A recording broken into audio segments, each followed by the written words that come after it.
Hello बच्चों, आज हम आपको बायोलॉजी पढ़ाएंगे। बायोलॉजी का बेसिक चैप्टर पढ़ाएंगे सेल। ठीक है, इससे पहले हमने आपको हिस्ट्री पढ़ाई थी। हिस्ट्री के 3 लेक्चर हम अपलोड कर चुके हैं। ठीक है, आज हम सेल पढ़ाएंगे। बायोलॉजी को जब हम समझेंगे किससे, सेल से, क्योंकि जब तक हम सेल नहीं पढ़ेंगे तब तक हम बायोलॉजी को नहीं समझ सकते। ठीक है, तो सेल के बारे में हम पढ़ेंगे।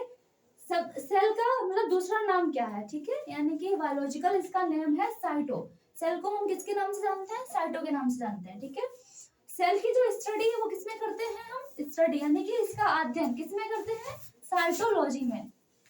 ठीक है, साइटोलॉजी में करते हैं। किसकी? सेल की हम स्टडी किसमें करते हैं? साइटोलॉजी में करते हैं। ठीक, अब सबसे पहले सेल को किसने खोजा था? ठीक है, किसने खोजा था?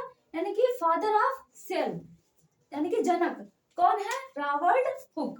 कौन है? Robert Hooke. ठीक है, रॉबर्ट हुक ने 1665 ईस्वी में सेल को खोजा था। ठीक है, सेल को, मरी हुई सेल को खोजा था इन्होंने, जीवित सेल को नहीं खोजा था। ठीक है, कैसे? मरी हुई सेल को खोजा था। उसके बाद में जब लिविंग सेल को यानी कि जीवित कोशिका को खोजने वाले कौन थे? Antonio von Leeuwenhoek. ठीक है, इन्होंने क्या किया था? इन्होंने सेल को, जीवित सेल को यानी कि जीवित कोशिका को इन्होंने सर्च किया, यानी कि खोजा। किसने? एंटोनियो वॉन लीवेनहॉक ने। ठीक है, ये दोनों पॉइंट जो है बहुत इंपॉर्टेंट है। ठीक है, मतलब कि उसके एग्जाम के पॉइंट ऑफ व्यू से। ठीक है, उसके बाद में क्या है? प्रिंसिपल यानी कि सिद्धांत किसने दिया था? ये हमने इंग्लिश में लिख दिया है, अब की बार हिंदी में लिखेंगे। ठीक है, क्योंकि कुछ बच्चे नहीं समझ पाते हैं। हम क्या लिखें? इसके सिद्धांत। ठीक है, यानी कि सिद्धांत किसने दिया था? ठीक है, सिद्धांत किसने दिया था? यानी कि सिद्धांत का मतलब कि हमारी जो बॉडी है यानी कि शरीर है वो कोशिकाओं से मिलकर बना है। ये किसने कहा था? ये कहा था स्वीडन एंड स्वान ने कहा था। ठीक है, कि हमारी जो बॉडी है वो किससे मिलकर बनी है? सेल से मिलकर के बनी है। सेल यानी कि कोशिका से मिलकर के बनी हुई है। ठीक है, अब देखो इन्होंने किस प्रकार समझाया था कि हमारी जो बॉडी है वो किस प्रकार से बनी हुई है। अब यहाँ पे ये डिस्कस है, देखो सबसे पहले क्या है? सेल यानी कोशिका। ठीक है, उसके बाद में क्या बनता है? टिश्यू बनता है। क्या बनता है? टिश्यू बनता है। ठीक है, टिश्यू बन गया। अब उसके बाद में क्या बनता है? सिस्टम बनता है। क्या बनता है? सॉरी, ऑर्गन बनता है। क्या बनता है? ऑर्गन, ऑर्गन बनता है। उसके बाद में ऑर्गन सिस्टम बनता है। क्या है? Organ, organ system. ठीक है, ऑर्गन, ऑर्गन सिस्टम बनता है। उसके बाद में हमारी क्या बनती है? बॉडी बनती है। क्या बनती है? क्या बनती है? बॉडी बनती है। ठीक है, सबसे पहले क्या बनता है? क्या बनती है? सेल। ठीक है, सेल किसकी बनी हुई होती है? अधिकतर प्रोटीन की ही बनी हुई होती है। ठीक है, उसके बाद में क्या बनता है? टिश्यू। जब मान लो कि यहाँ पे सेल है, ठीक है, ये सेल है, ये एक सेल है, फिर इसमें क्या होता है? डिवीजन होता है, यानी कि विभाजन होता रहता है सेल का। यानी कि एक सेल से दूसरी सेल बनी, दूसरी सेल से तीसरी सेल बनी, तीसरी सेल से चौथी, ऐसे ही ये सेल यानी कि ग्रुप ऑफ सेल, जब ग्रुप ऑफ सेल हो जाती है तो इसे हम क्या बोलते हैं? टिश्यू बोलते हैं। ठीक है, यहाँ पे मान लो कि एक सेल थी, यहाँ पे 2-3 सेल हो गई। ठीक है, यहाँ पे बहुत सारी सेल मिलकर क्या बना लिया इन्होंने? टिश्यू, यानी कि ग्रुप ऑफ सेल। तो क्या कहलाएगा? टिश्यू कहलाएगा। ठीक है, टिश्यू कहलाएगा। ये अकेली सेल है, फिर ग्रुप ऑफ सेल यानी टिश्यू। जब टिश्यू यानी कि ग्रुप ऑफ टिश्यू, यानी कि जब टिश्यू इकट्ठे होते हैं एक जगह पर तो उन्हें हम क्या कहते हैं? ऑर्गन कहते हैं। यानी कि ये टिश्यू है, ठीक है, फिर दूसरा ये टिश्यू है। ठीक है, ग्रुप ऑफ टिश्यू क्या कहलाएगा? ऑर्गन कहलाएगा। उसके बाद में जब ऑर्गन मिल जाते हैं तब वो क्या कहलाते हैं? ऑर्गन सिस्टम कहलाते हैं। हमारी बॉडी में लगभग 11 से 12 सिस्टम है। ठीक है, 11 तो मेन सिस्टम है। ठीक है, जैसे कि रेस्पिरेटरी सिस्टम यानी कि श्वसन तंत्र, ये भी क्या है? एक सिस्टम है। तो ये किससे बना है? ऑर्गन से। पहले तो सेल से बना है।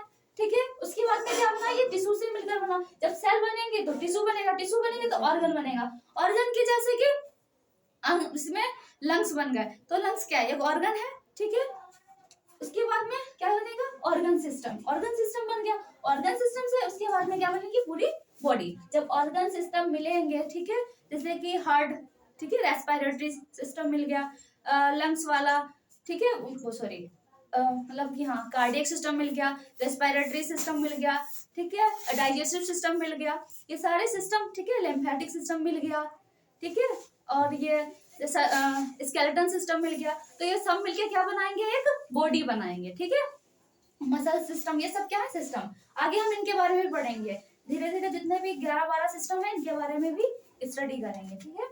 उसके बाद में क्या है प्रिंसिपल, यानी कि इन्होंने ही बताया था, स्वीडन एंड स्वान ने ये थ्योरी बताई थी कि यानी हमारे जो बॉडी है वो इस प्रकार से बनी हुई है, जैसे कि हम एग्जांपल फॉर कि हम ईंट होती है, ठीक है, सबसे पहले क्या होती है, ईंट होती है, तो हम ईंट से क्या बनाते हैं, ईंट, ठीक है, ईंट से क्या बनाते हैं, दीवार बनाते हैं, ठीक है।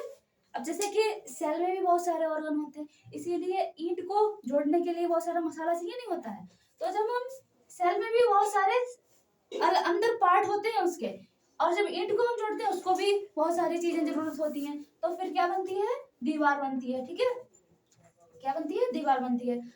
अच्छा दीवार बन जाती है, जैसे कि 2 दीवारें 4 दीवारें बन गई, तो वो क्या बन जाएगा, एक कमरा बन जाता है, ठीक है, क्या बन जाता है, कमरा बन जाता है। जब कमरा बनेगा उसके बाद में क्या बनेगा, 2-3 कमरे मिलेंगे, जब 2-3 कमरे मिलेंगे तो वो क्या बनाएगा, मकान बना देगा, ठीक है, मकान, मकान बन जाता है। यानी कि पहले ईंट, ईंट के बाद में दीवार बनी, दीवार के बाद में कमरा बना, कमरा के बाद में एक मकान बन के तैयार हो गया। इसी के अनुसार सेल बनती है, सेल से टिश्यू बनता है, टिश्यू से ऑर्गन बनता है, ऑर्गन से ऑर्गन सिस्टम बनता है, ऑर्गन सिस्टम से हमारी बॉडी बनती है, ठीक है।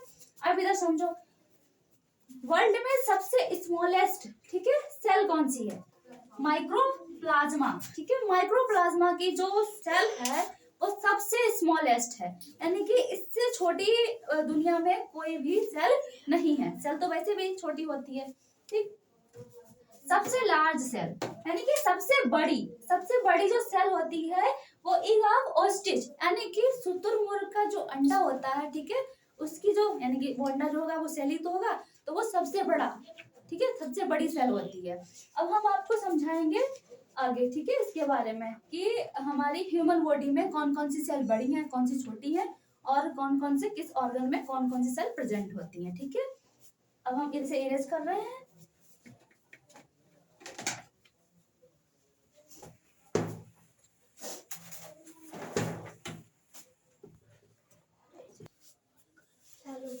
अब हम पढ़ाएंगे आपको ह्यूमन बॉडी, ठीक है, यानी कि मानव शरीर में जो कोशिकाएं हैं सबसे बड़ी, सबसे छोटी, या जिसमें डिवीजन नहीं होता है, यानी कि विभाजन नहीं होता है, किसी में बहुत तेजी से होता है, ये समझो। सबसे पहले कि सबसे छोटी कोशिका कौन सी होती है, स्पर्म होती है। स्पर्म ये कहाँ पर, ये मेल में होती है, सबसे पहले किसमें होती है, ये मेल में, ठीक है, यानी कि होती तो ह्यूमन में ही, क्योंकि मेल और फीमेल किसमें आएंगे, ह्यूमन में आएंगे, ठीक है, मानव दोनों चीज, दोनों लोग होते हैं, तो इसमें किसमें है, ये मेल में, ये मेल में है, ठीक है, स्पर्म शुक्राणु, ठीक है।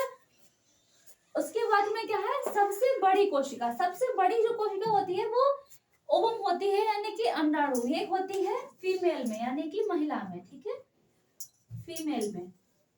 सबसे बड़ी किसमें, सबसे बड़ी होती है ओवम, किसमें होती है, फीमेल में होती है, और सबसे छोटी स्पर्म किसमें होती है, मेल में होती है, ठीक है। उसके बाद में सबसे लंबी कोशिका किसकी होती है, हमारी बॉडी में, पूरी बॉडी में सबसे लंबी जो कोशिका होती है वो न्यूरॉन सेल होती है। न्यूरॉन सेल कहाँ पाई जाती है, हमारे ब्रेन में पाई जाती है, ठीक है।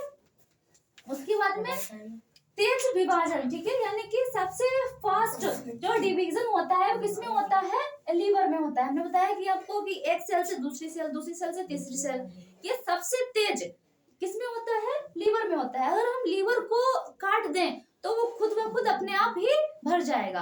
लीवर में देखो, जो लोग शराब पीते हैं, ठीक है, तो उनका सबसे पहले कौन सा इफेक्ट पड़ता है, लीवर पे पड़ता है, ठीक है, लीवर पे पड़ता है, तो उनकी जो उसमें होती है कुफर सेल होती है, ठीक है, वो जब कोई शराब पीता है तो वो कुफर सेल होती है, वो डेड हो जाती है, लेकिन वो फिर से 1-2 दिन में फिर से अपने आप को मतलब कि सुधार लेती है या सही कर लेती है, ठीक है।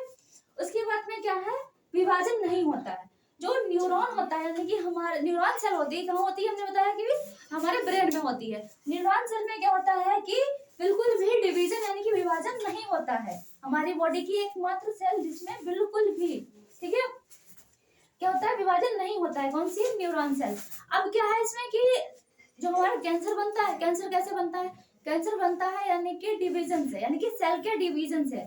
जब सेल डिवीजन मतलब कि डिवाइड होंगी तो क्या बनेगा, मतलब कि गांठ बनेगी। जब वहां पे कोई गांठ बनेगी, ठीक है, वो धीरे धीरे उसमें पस वगैरह या कुछ भी, ठीक है, माइक्रो ऑर्गेनिज्म जो है वो डेवलप हो जाएंगे। जब वो डेवलप हो जाएंगे तो धीरे धीरे उसमें क्या बनेगा, मतलब कि जहर बनने लगेगा, स्टार्ट हो जाएगा। तो जो कैंसर बनता है या कोई भी गांठ बनती है तो वो किससे बनती है, मतलब कि सेल के डिवीजन से बनती है। तो हमारे ब्रेन में क्या है, सेल डिवीजन होता ही नहीं है। जब सेल डिवीजन नहीं होता है तो हमारे ब्रेन में भी तो ट्यूमर वगैरह बन जाते हैं। क्यों बनते हैं, क्योंकि हमारा जो ब्रेन है उसमें एक सेल पाई जाती है जिसे हम बोलते हैं ग्लियल सेल, ठीक है, ग्लियल सेल प्रेजेंट होती है, जिसके कारण हमारे ब्रेन में 10% सेल विभाजन होता है, यानी कि सेल डिवीजन होता है 10%, ठीक है। और जिसकी वजह से हमारे ब्रेन में क्या बन जाता है, ट्यूमर वगैरह बन जाते हैं या कैंसर बन जाते हैं। समझ में आ गया। जो ब्रेन होता है इसकी जो इसको कवर करने की जो झिल्ली होती है इसे मेनिंजाइटिस कहते हैं। क्या कहते हैं, मेनिंजाइटिस। इसमें भी कभी कभी मतलब डिजीज बन जाती हैं, वो भी आगे बताएंगे, अभी नहीं, ठीक है।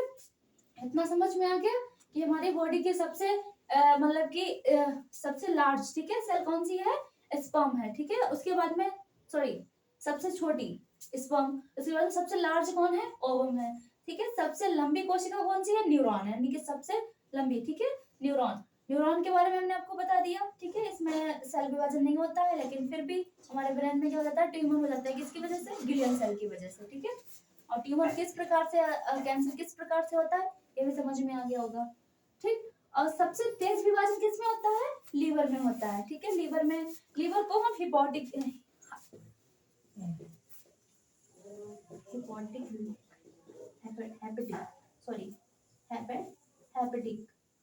हेपेटिक भी बोलते हैं, ठीक है। इसमें भी डिजीज हो जाती है। कौन सी, आप कमेंट करके बताइएगा कि लीवर में कौन सी डिजीज होती है और उसके कितने स्टेप होते हैं, ठीक है। अब आगे क्योंकि वीडियो बड़ा हो जाएगा, अपलोड करने में प्रॉब्लम होगी, तो आगे की जो सेल है, यानी सेल और सेल के अंदर के जो ऑर्गन है उनके बारे में हम कल डिस्कस करेंगे, ठीक है। अगर समझ में आया तो लाइक करना, ठीक है, और शेयर भी करना, हमारे चैनल को सब्सक्राइब करना, ठीक है। थैंक यू, जय हिंद।